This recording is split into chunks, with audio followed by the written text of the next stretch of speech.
അങ്ങനെ നമ്മൾ അനുമോള് വിചാരിച്ച ദിവസം എത്തിയിട്ടോ, ക്യാമ്പിൻ്റെ ദിവസം. അപ്പോൾ പാക്ക് ചെയ്ത് വെച്ചിട്ടുണ്ട് കേട്ടോ. ഇനി ഇതൊക്കെ എടുത്തു കഴിഞ്ഞാൽ അവളുടെ ഒന്ന് ഭയങ്കര ഒച്ചയും വെള്ളം കേൾക്കേണ്ടി വരും. അപ്പം ഞാനതൊന്നും എടുക്കണില്ല കേട്ടോ. ഇതിൽ അവളുടെ കുറച്ച് സാധനങ്ങൾ അവൾക്ക് വേണ്ടതെല്ലാം അതിൽ ഒതുക്കി വെച്ചിട്ടുണ്ട്.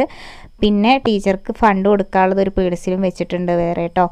അപ്പം അനുമോൾക്ക് ഡ്രസ്സ് സ്വയമായിട്ട് ഇട്ട് എങ്ങനെ നോക്കണ്ടെന്ന് വിചാരിച്ചിട്ട് അവൾ സ്വന്തമായിട്ട് ഇടുകയാണ് കേട്ടോ. ഇതൊക്കെ അവിടെ ചെന്ന് കഴിഞ്ഞാൽ നമ്മൾ സഹായമില്ലാതൊക്കെ അവൾ ഇടണ്ടേ, അതിന് വേണ്ടിയിട്ടാണ് അവൾ സ്വന്തമായിട്ട് ഇട്ട് നോക്കുകയാണ്. പിന്നെ രാവിലെ 6 മണിക്ക് നീച്ചിട്ട് വേഗം എഴുതാനുള്ളതൊക്കെ കുറച്ചും കൂടി എഴുതി തീർക്കാണ്ട് പറഞ്ഞിട്ട് അങ്ങനെ എഴുതി തീർത്ത് കഴിഞ്ഞു കേട്ടോ. പിന്നെ ഈ ഒരു മുടിയുടെ കാര്യം എന്താ പറയുക, വെട്ടണ്ട പറഞ്ഞിട്ട് മുടിയൊക്കെ വെട്ടിക്കളഞ്ഞതാട്ടോ. ക്യാമ്പ് വന്നപ്പോഴാണ് പാകപ്പെട്ടത്. ആൾക്ക് 2 പുറം കെട്ടേണ്ടിയില്ലേ. അപ്പം അത് കെട്ടാൻ ഭയങ്കര ദേഷ്യമുള്ള കാര്യത്തിലാണ് കേട്ടോ. അവൾക്ക് 2 പുറം കെട്ടുക പറഞ്ഞാൽ ഭയങ്കര ദേഷ്യമാണേ. അപ്പം അങ്ങനെ അവൾ 2 പുറമൊക്കെ കെട്ടി, റിബണൊക്കെ കെട്ടി. അപ്പം ഭയങ്കര സങ്കടം കേട്ടോ. അത് അഴിക്കലും ഇടലും തന്നെയായിരുന്നു കേട്ടോ. ഒരു പ്രാവശ്യം അഴിച്ചു കഴിഞ്ഞിട്ട് പിന്നെയും കെട്ടി, പിന്നെയും അഴിക്കുക, കെട്ടുക തന്നെ.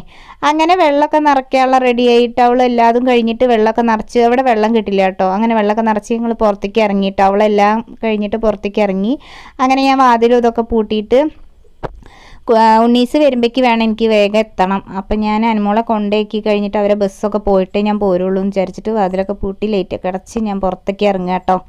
അപ്പം എനിക്ക് സത്യം പറഞ്ഞാൽ കുട്ടി പോണ സമയത്ത് നമ്മൾ രണ്ടാളും അതെ സ്കൂളിൽ നിന്ന് എന്തിനു പരിപാടിക്ക് പോവുകയാണെന്ന് വെച്ചാൽ ഞാൻ കൊണ്ടേക്കി അവർ പോയതിന് ശേഷം ഇങ്ങോട്ട് പോരുള്ളൂ കേട്ടോ. ഭയങ്കര ബുദ്ധിമുട്ടാണ് അവർ പോണത്. സത്യം പറഞ്ഞാൽ പോണത് കണ്ടിട്ടില്ലെങ്കിൽ ഭയങ്കര അസ്വസ്ഥതയാണ് വീട്ടിലിരിക്കുമ്പോൾ. അപ്പം ഞാൻ അവർ പോണവരെ അവിടെ നിൽക്കുമെന്ന് വിചാരിച്ചിട്ട് ഞാൻ വാതിലൊക്കെ അടച്ച് അങ്ങനെ പുറത്തിറങ്ങി കേട്ടോ. ഞങ്ങൾ പാടത്ത് കൂടെ പോകണമെന്നാണ് വിചാരിച്ച്, ഭയങ്കര വെയിൽ.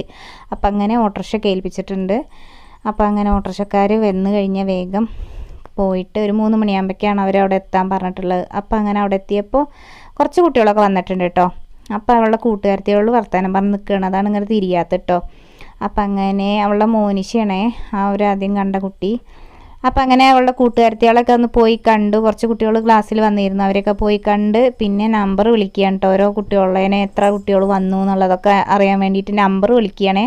അപ്പം നമ്പറൊക്കെ വിളിക്കൽ കഴിഞ്ഞ് ടീച്ചർ ബസ് കയറാൻ വേണ്ടിയിട്ട് എല്ലാവരോടും പോകാൻ പറഞ്ഞു. ബസ്സിലേക്ക് പോണ സമയത്ത് ഭയങ്കര സങ്കടമായിട്ട് ആൾക്ക്. ബസ്സിലേക്ക് ഇങ്ങനെ പോകുമ്പോൾ തിരിഞ്ഞ് നോക്കണ്ട കേട്ടോ. അപ്പോൾ ആ റോസ് ബാഗ് എടുത്താൽ നമ്മൾ അനുമോൾ കേട്ടോ. അങ്ങനെ സ്കൂൾ ബസ്സിൽ അങ്ങനെ കയറി ആൾ പോണ സമയത്ത് സത്യം പറഞ്ഞാൽ ഉണ്ണീസിനെ കാണാൻ പറ്റിയില്ലല്ലോ എന്നുള്ള വിഷമം നല്ലോണം ഉണ്ട് കേട്ടോ മുഖത്ത്. അപ്പോൾ പിന്നെ അച്ഛനോട് യാത്രയ്ക്ക് ഉച്ചയ്ക്ക് പറഞ്ഞതിന് ശേഷം അവൾ അങ്ങനെ യാത്ര പോയിട്ടോ. ഇനി പോയിട്ട് വന്നു കഴിഞ്ഞുള്ള വിശേഷങ്ങൾ അറിയിക്കാം. അപ്പോൾ നമ്മുടെ ഈ വീഡിയോ ഇഷ്ടപ്പെട്ട് സബ്സ്ക്രൈബ് ചെയ്യാൻ മറക്കരുതേ. ബായ്.